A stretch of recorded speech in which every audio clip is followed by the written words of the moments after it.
Shalom, selamat pagi Bapak Ibu yang dikasihi Tuhan.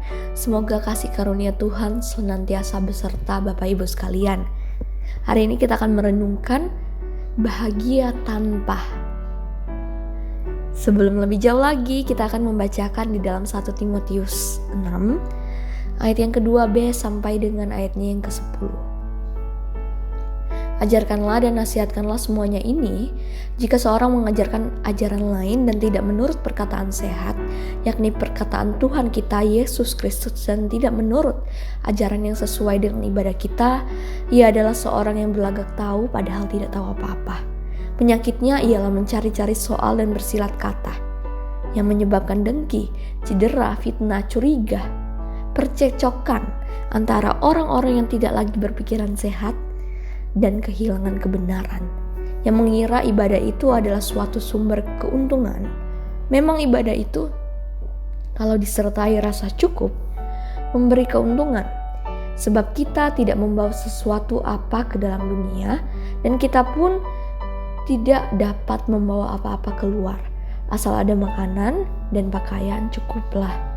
Tetapi mereka yang ingin kaya terjatuh ke dalam pencobaan, ke dalam jerat, dan ke dalam berbagai-bagai nafsu yang hampa yang mencelakakan, yang menenggelamkan manusia ke dalam keruntuhan dan kebinasaan. Karena akar segala kejahatan ialah cinta uang.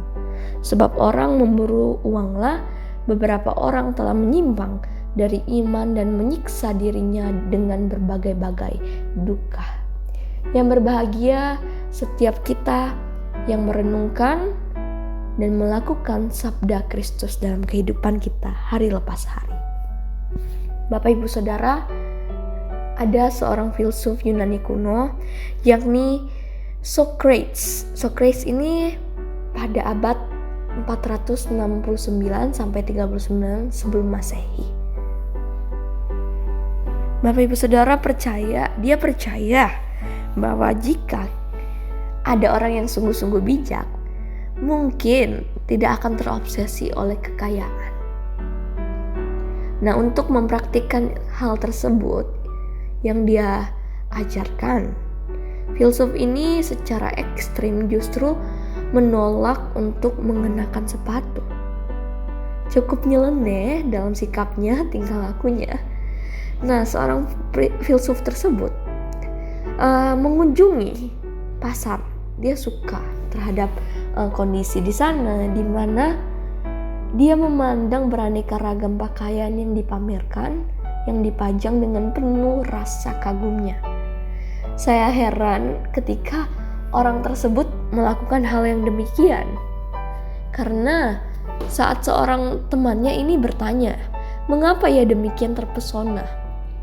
Nah, beliau menjawab, saya suka pergi ke sana dan menyadari betapa saya bahagia meski tak memiliki banyak hal yang ada di sana. Sikap yang ditunjukkan ini bertentangan dengan iklan yang terus-menerus ya kita jumpai. Mau itu di jalan, mau itu di handphone kita, ataupun saat kita menonton pertunjukan dan lain sebagainya. Ketika kita melihat iklan, tentunya ketika itu terus-menerus menyerang mata dan telinga kita. Kadang para pemasang iklan ini justru menghabiskan berbagai uang, jutaan rupiah bahkan, hanya untuk mempromosikan produk dari mereka dan mengatakan bahwa kita takkan bahagia kalau kita gak memiliki produk terbaru dari mereka ataupun gak membeli produk terbaru dari mereka.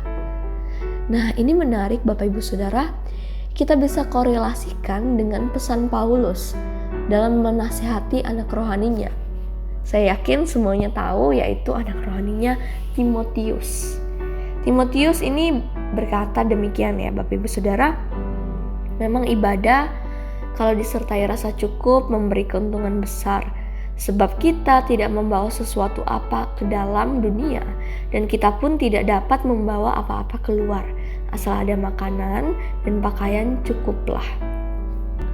Bapak Ibu Saudara, jika kita terpikat pada harta benda, Paulus memperingatkan kita bisa melenceng dari iman dan frustasi karena keinginan daging kita tidak terpenuhi. Hal demikian sering saya jumpai ketika mungkin waktu saya masih kecil. Saya merasakan demikian ketika tidak dibelikan mainan. Saya merengek nangis kepada orang tua saya. Dan saya baru sadar itu merupakan suatu rasa keinginan daging yang tidak terpenuhi. Dan akhirnya mulai terobsesi dengan hal-hal demikian. Namun Bapak Ibu Saudara, seperti Rasul Paulus mengatakan kepada anak rohaninya Timotius, rasa cukup itulah yang senantiasa menuntun dan menolong kita untuk senantiasa bersyukur terhadap apa yang ada, terhadap apa yang kita tidak bisa miliki, namun kita tetap bahagia di dalamnya karena ada Kristus di dalam kehidupan kita. Dan kita memfokuskan diri kita kepada kasih-Nya. Marilah Bapak Ibu Saudara kita merefleksikan dan bertanya pada diri kita sendiri. Hal-hal apa sih yang meski gak bisa kita miliki tetapi tidak mengurangi kebahagiaan kita secara pribadi? Jawaban tersebut akan mengungkapkan banyak tentang hubungan pribadi kita dengan Tuhan, dengan orang-orang yang ada di sekitar kita, bahkan rasa kepuasan kita terhadap Tuhan yang menolong setiap langkah juang kehidupan kita.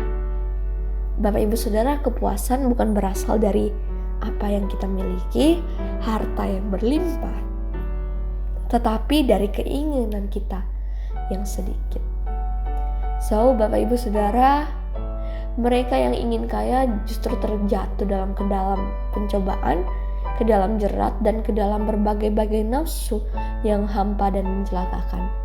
Jangan sampai kita menjadi salah satu dalam bagian tersebut. Fokuskan diri kita pada kasih Tuhan, bukan terhadap apa yang tidak kita capai, tidak kita bisa miliki, tetapi bahagia kita karena dasarnya kita fokus, relasi kita dekat terhadapnya. Mari kita berdoa. Bapa yang dalam kerajaan surga, kami bersyukur Tuhan bahwa atas kelimpahan dan kasih Tuhan itu senantiasa melingkupi kehidupan kami. Dan kami percaya bahwa di balik itu semua, Tuhan yang menolong kami sampai detik ini, Tuhan yang mencukupkan segala kehidupan kami, dan kami percaya bahwa kasih Tuhan gak pernah habis dalam kehidupan kami, bahkan kami ada sampai detik ini Tuhan. Kami menyerahkan Tuhan setiap dari kami mungkin yang menggumulkan segala sesuatunya, biarlah Tuhan yang menolong dan menuntun menjadi fokus dan prioritas kami terhadap Engkau Tuhan. Kami menyerahkan semua ini ke dalam tangan-Mu, biarlah Tuhan yang menuntun dan memimpin. Di dalam nama Yesus Kristus, Tuhan dan Juru Selamat kami yang hidup. Amin. Selamat beraktivitas, Tuhan Yesus memberkati Bapak Ibu Saudara sekalian.